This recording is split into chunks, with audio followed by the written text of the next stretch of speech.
There comes a moment when you realize that the person you felt something deep for wasn't who you thought. That instant where reality reveals itself like a falling veil, letting you see what was hidden behind the mirage. You feel that hollow pit in your stomach, that sense of having fooled yourself, that moment of painful clarity where you wonder how you could have been so blind. Most people look for external explanations. They blame the other person for changing, bad luck in love, or convince themselves that next time will be different. They throw themselves back into the same cycle, repeating identical patterns, hoping the outcome will magically change. Like insects repeatedly crashing against the same lit window, fascinated by a light they can never reach. But that cycle has a cost that few recognize. Years of wasted life, depleted emotional energy, and a slow but steady erosion of your personal power. Each disappointment isn't just an isolated event. It's another link in the chain tied around your neck. In the next few minutes, I'm going to show you what Schopenhauer discovered about romantic love, a truth so uncomfortable that society has tried to silence it for centuries. You will understand why your romantic instinct is fundamentally corrupted. You will discover the exact mechanism that makes you repeat the same mistakes. You will learn the complete system to free yourself from this ancestral programming. Because here's the truth no one dares to tell you. Romantic love is an evolutionary trap designed to deceive you. If this has already provoked a reaction in you, hit the like button now and join me on this journey. Think of love as a lens. Most people believe this lens helps us see the other person better, to appreciate their unique and special qualities. But Schopenhauer discovered something disturbing. This lens doesn't improve our vision. It completely distorts it.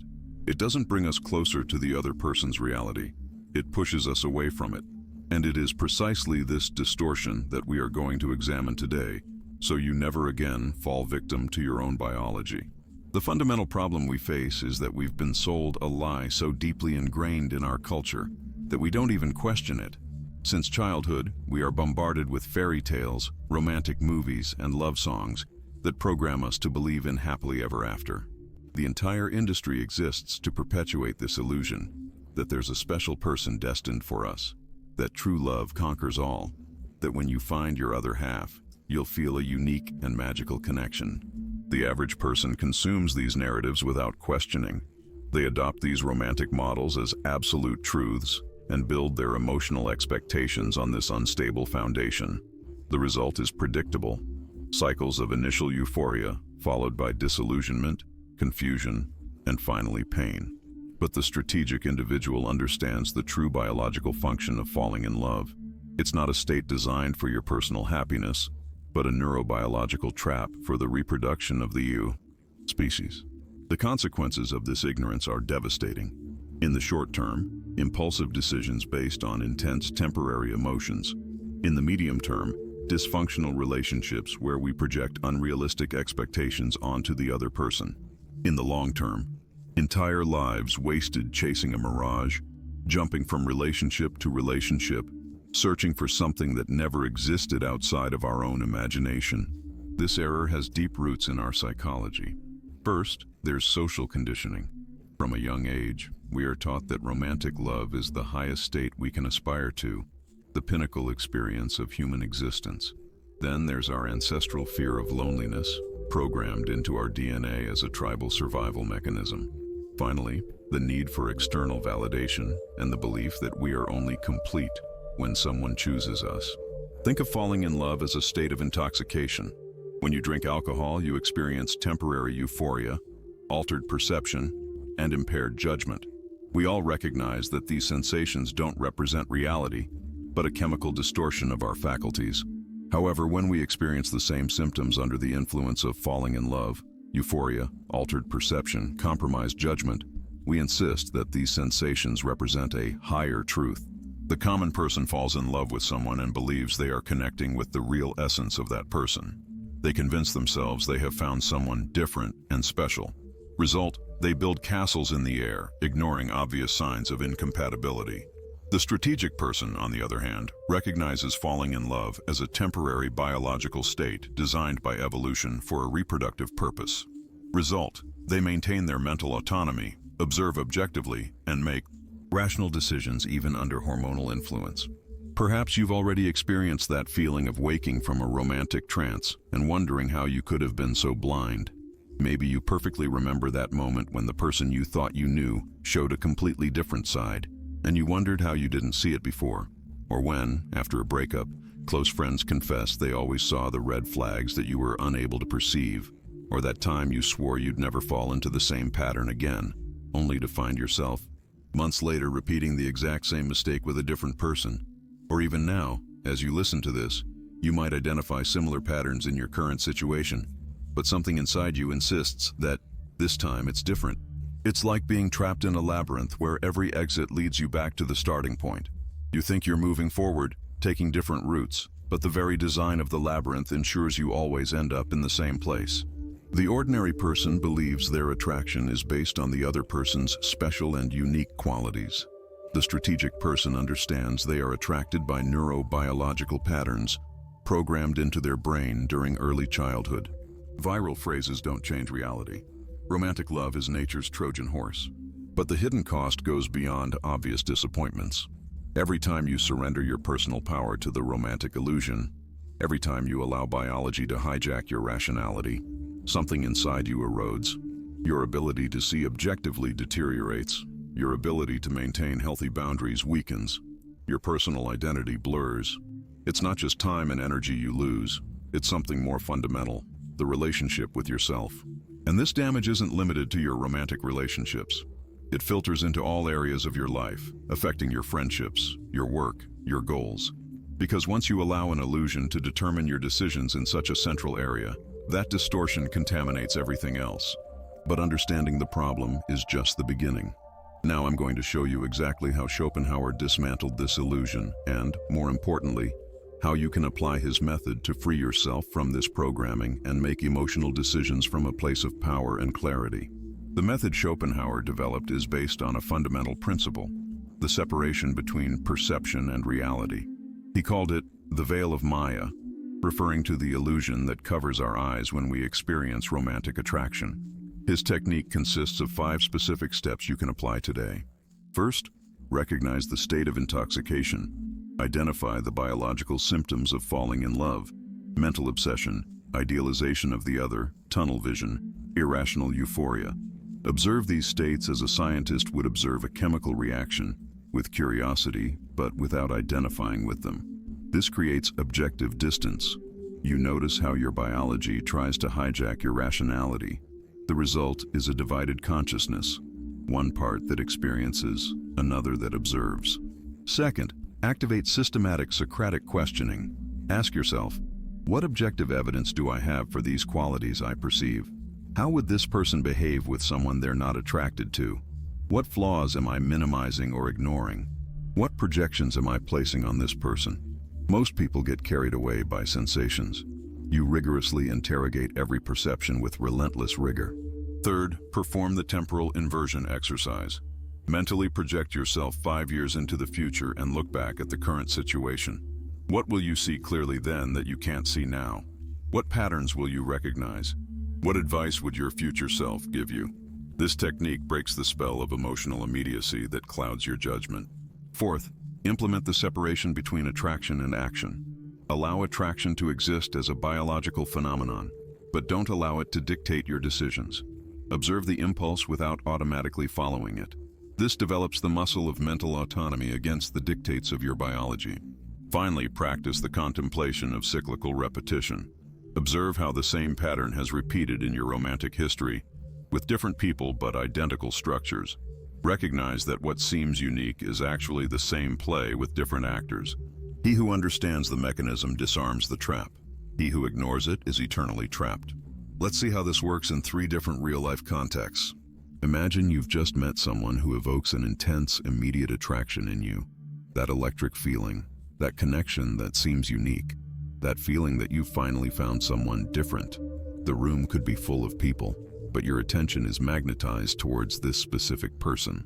Most people completely immerse themselves in this feeling. They interpret it as a sign of destiny, a special chemistry, or even love at first sight. They quickly build fantasies about a shared future. They ignore red flags or obvious incompatibilities. They project ideal qualities onto a virtual stranger. In weeks or months, when the biology stabilizes, they will face the confusion and disillusionment of discovering that person never existed except in their imagination. But you, aware of Schopenhauer's method, take a different path. First, you internally acknowledge, I am experiencing an intense biological response. This is dopamine, norepinephrine, and serotonin altering my perception. You don't deny the sensation, you observe it. Then, while maintaining a normal conversation, you activate Socratic questioning. What objective evidence do I have about their character? Am I responding to substantial or superficial traits? What projections am I placing on this person I barely know? Later, you implement temporal inversion. If I look at this interaction 5 years in the future, what would I see clearly? Is this attraction different from previous patterns that ended in the same results? Finally, you separate attraction from action. You allow the feeling to exist without giving it control over your decisions. The result, you keep your personal power intact. You can explore the connection from curiosity instead of need. The other person perceives something radically different in you. Someone who isn't desperate for validation, someone with inner substance. Paradoxically, this makes you infinitely more attractive, because he who doesn't pursue attracts. He who doesn't need receives. Now let's take this to a different context. An established relationship where you start to experience disillusionment. In this situation, the common person follows a predictable pattern. Initially, they deny evidence of incompatibility, clinging to the idealized image they built during the falling in love phase. When they can no longer sustain this denial, they feel betrayed, as if the other person has changed or hidden their true personality from them. They experience resentment, trying to change the other person to fit the initial projection again. Finally, when this fails, they end the relationship only to repeat the exact same cycle with someone new, convinced that the problem was with the specific person and not with the mechanism itself. Applying the Schopenhauerian method, your approach is radically different.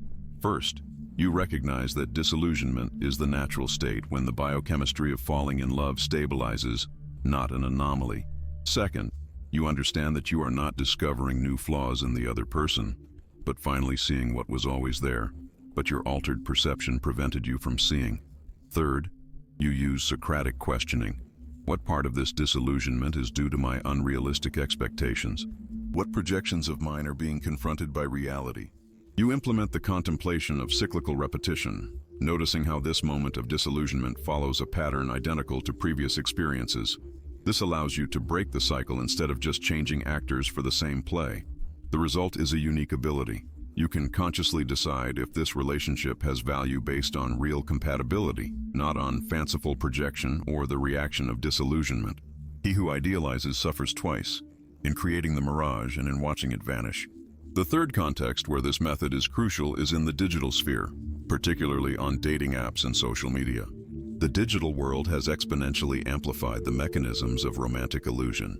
The common person plunges into these spaces without mental protection, exposing their vulnerable psychology to an environment specifically designed to exploit our biological biases. They build fanciful connections based on carefully curated profiles, selected photos, and conversations that allow for idealizations without the counterbalance of physical reality. The lack of real context creates the perfect environment for the fabrication of emotional mirages. Applying Schopenhauer's method, your approach to these spaces changes radically. You recognize that digital platforms are the perfect breeding ground for romantic self-deception. You implement the separation between attraction and action with Spartan discipline. You allow emotional responses to arise, but you do not grant them authority over your decisions. You use Socratic questioning with every interaction. What real evidence do I have about this person beyond their digital self-representation? What am I projecting into these information-empty spaces?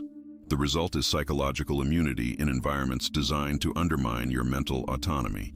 While others navigate these spaces like emotional sleepwalkers, you maintain clarity and purpose. But beware, there are 3 fundamental errors in applying this method that can completely sabotage your progress.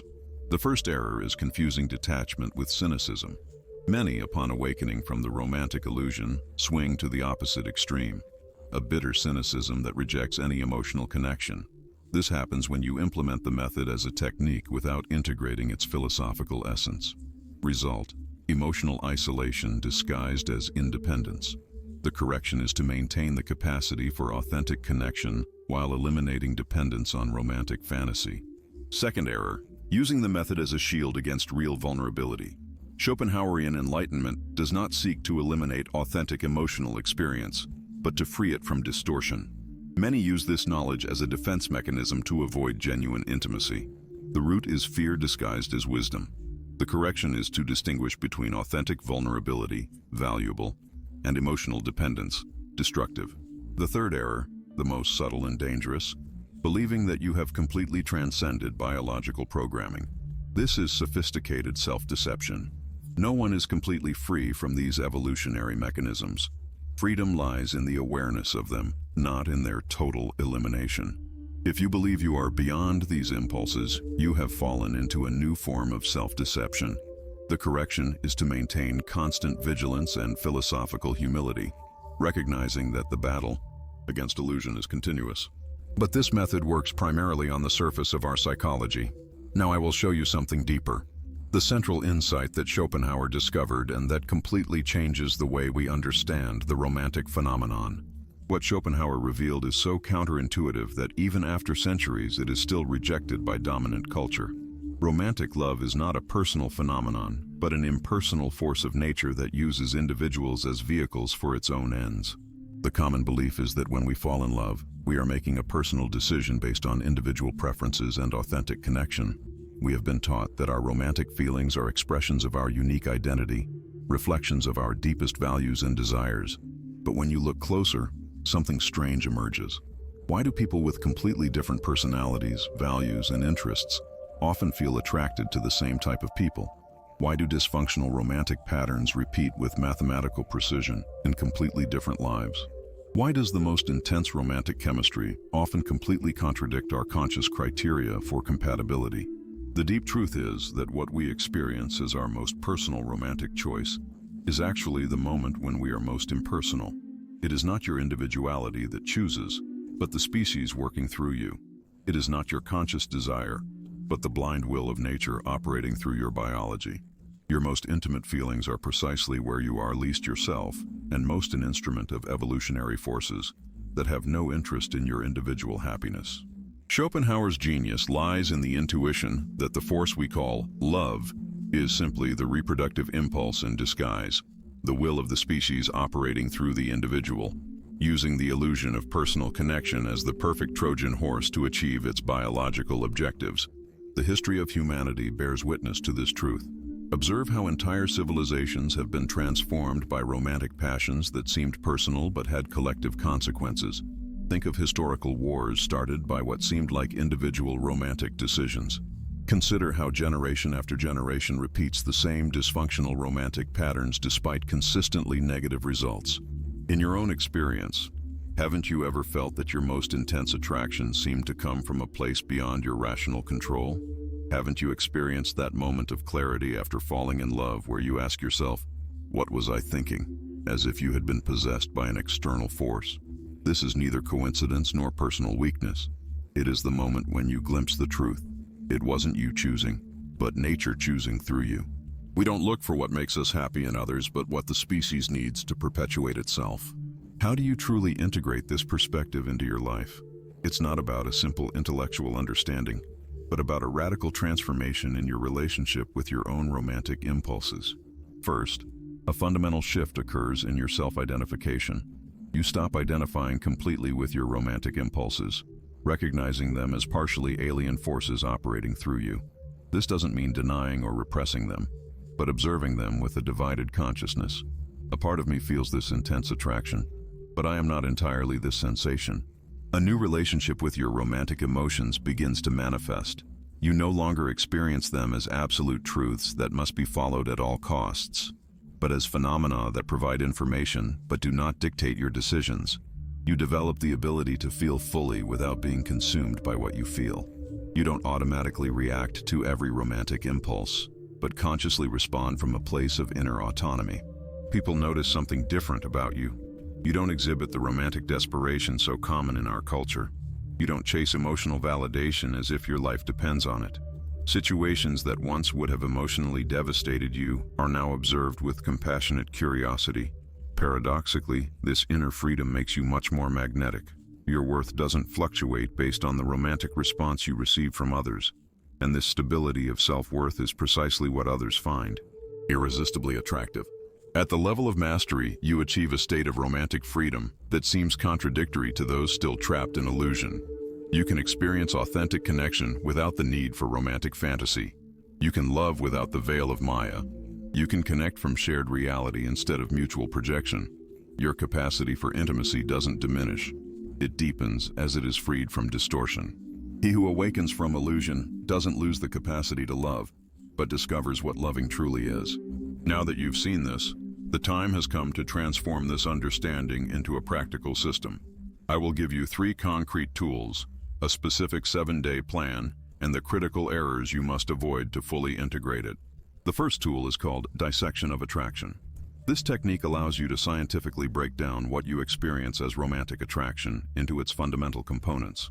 Basically, every time you feel a significant attraction towards someone, you mentally distance yourself and separate the phenomenon into its constituent elements. Basic physical attraction, projection of unmet needs, childhood attachment patterns, compulsive idealization, and objective compatibility. It works like this in detail. First, identify the concrete physical sensation of attraction in your body. Then, examine what qualities you are projecting onto this person that are not objectively demonstrated. Finally, analyze what patterns from your personal history are being activated. For example, when you feel that initial spark, instead of interpreting it as a special connection, you dissect it by internally saying, I am experiencing basic physical attraction combined with the projection of qualities I desire, but have not objectively confirmed, activated by attachment patterns established in my childhood. This analytical precision breaks the spell without denying the experience. The effect is immediate. You maintain the sensation, but lose the compulsion, and in the following hours, you notice a clarity that allows you to evaluate the situation without hormonal hijacking. The second tool is pattern tracing. This technique consists of precisely identifying recurring patterns in your romantic history. It is specifically used when you find yourself feeling intense attraction or experiencing familiar relational conflicts. First, create a detailed map of your last 3 significant attractions, identifying specific similarities that your conscious mind had not connected. Look for patterns in qualities that initially attract you, the dynamic that is established, how they usually end, specific emotions they generate in you. Then connect these patterns to your early family history, especially the relationship with your primary caregivers. When you identify a new attraction, immediately apply this template. This person attracts me because identified pattern, which connects with early experience and will probably evolve into typical outcome. Precision is crucial. Don't generalize. The effect is a predictive ability that allows you to see the end of a movie that's just beginning. The third tool is pleasure recalibration. This technique reorients your neurobiological reward system to find satisfaction in real connection instead of romantic fantasy. It is especially applied when you feel the urge to chase the high of falling in love. It works by training your nervous system to find pleasure in different aspects.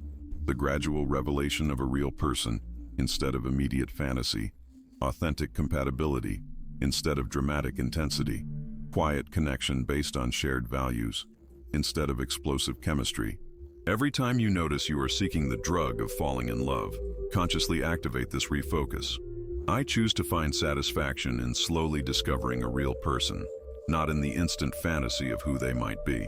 With consistent practice, you literally reconfigure your neurological pleasure pathways. The result is revolutionary. You begin to find the romantic dynamics that once seemed irresistible to you, boring, and even unpleasant. Wisdom isn't knowing the trap, but losing all interest in the bait. Now, we are going to integrate these tools into a surgical plan for the next 7 days. This is not theory. It is an implementation protocol. For the first 2 days, your sole focus is to practice the dissection of attraction every time you feel a significant romantic response, no matter how small. Don't try to implement everything at once. Just this. Every time you notice an important romantic or sexual reaction towards someone, and this will happen at least 5 times in these 2 days if you pay attention, immediately apply the complete dissection. No matter the context, someone you see on the street, a coworker, someone on social media, even thoughts about past experiences. What you'll notice, Initial discomfort on the first day, as if you're breaking a pleasant spell. An inner resistance that will try to convince you that this case is different, or that you're overthinking it. But after applying the technique 4 or 5 times, you will experience moments of surprising clarity, as if a fog is dissipating.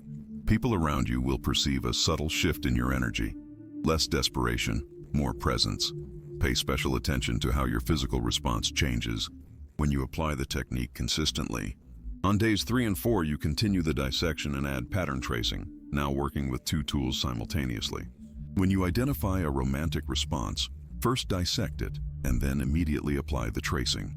This pattern of attraction resembles previous situations and would probably lead to known outcome. The combination creates a synergistic effect where each tool enhances the other. Here the game visibly changes because you begin to recognize the impersonal nature of what you thought was your unique personal taste. You will notice an initial sense of loss, as if something magical is fading away. People who once seemed irresistibly attractive will begin to lose that magnetic power over you. If you experience some melancholy in this phase, it is an unequivocal sign that it is working. Adjust the intensity if the inner resistance is too strong, but do not abandon the practice. Days 5, 6, and 7 are for refinement and integration of pleasure recalibration. Now you operate with the complete system. Faced with a romantic response, immediate dissection. Faced with a recognizable pattern, complete tracing. Faced with the desire for the high of falling in love, conscious recalibration towards more substantial forms of satisfaction. Specifically observe how what you find attractive changes, how the compulsion to chase romantic intensity decreases, how new selection criteria based on real compatibility emerge. Adjust your focus based on specific resistances that arise. If you notice that a person who once intensely attracted you now seems boring, it means you are successfully dismantling the addiction to dramatic intensity, and you should deepen the practice. At this point, you will experience what few achieve: freedom from romantic hijacking. It is not imagination or autosuggestion. It is measurable neurobiological freedom in concrete decisions. But pay maximum attention now, because there are 3 critical errors that can destroy all your progress and send you back to square one. Error number 1: confusing freedom from romantic illusion with emotional insensitivity. It seems like evolution, but it is regression in disguise. This occurs especially when you implement the techniques mechanically, without philosophical integration. The unmistakable sign that you have fallen into this is when you start to feel superiority over those who are still trapped in romantic dynamics. Immediate consequence: intellectually justified emotional isolation. Long-term consequence: a life devoid not only of illusion, but also of authentic connection. The precise correction is to remember that the goal is not to eliminate emotional experience, but to free it from compulsive distortion. Second error: using this system as a shield to avoid real intimacy. This subtle error masquerades as Schopenhauerian wisdom, but is actually unprocessed fear. It manifests when you use analysis as a mechanism to maintain safe emotional distance. You recognize it when you find yourself constantly intellectualizing experiences that require emotional presence. The consequence is that you replace one prison, romantic illusion, with another, intellectual isolation. The correction is to allow moments of authentic vulnerability without magical expectations, cultivating real connection precisely because you are free from fantasy. The third error, the most subtle and dangerous: believing that you have completely overcome biological programming and are immune to romantic illusion. This is the supreme self-deception, a new form of arrogance disguised as enlightenment. It manifests when you begin to think you are beyond the mechanisms that continue to operate subtly. The sign is when you stop applying the tools because you believe you no longer need them. The consequence is a devastating relapse when you least expect it. The correction is to maintain permanent philosophical humility, recognizing that vigilance is continuous because these mechanisms never completely disappear. He who believes to have definitively conquered nature has already been defeated by it. And before we finish, there's something crucial you need to understand about all of this. Let's recap, but not as a superficial summary. I'm going to give you the 4 pillars that now define your new relationship with the romantic phenomenon. First pillar: romantic love is not a unique personal experience, but an impersonal evolutionary mechanism that uses the illusion of special connection to achieve reproductive goals that have no relation to your individual happiness. Second pillar, the dissection technique allows you to experience attraction without fully identifying with it, maintaining clarity even under the most intense hormonal influence, separating what you feel from who you are. Third pillar, freedom does not consist of eliminating the romantic experience, but in transforming your relationship with it, moving from unconscious identification to conscious response, from being used by nature to collaborating with it autonomously. Fourth pillar, the ultimate goal is not cynicism or insensitivity, but a superior capacity for authentic connection free from projection, fantasy, and compulsion, where you can truly see and be seen. These four pillars are not abstract theory. They are the architecture of your emotional liberation. Authentic love begins precisely where romantic illusion ends. Now comes your challenge, and it begins exactly in the next 24 hours. In the next day, not next week, not when you're ready, literally tomorrow, you are going to experience at least one significant romantic response. It could be with someone you know, someone you see for the first time, or even a thought about a past experience. But it will happen, and you will recognize it immediately because you will feel that familiar activation in your nervous system. When it occurs, I want you to apply the complete and precise dissection of attraction, not a diluted or partial version. The exact technique I showed you: separation of physical components, identification of projections, recognition of familiar patterns.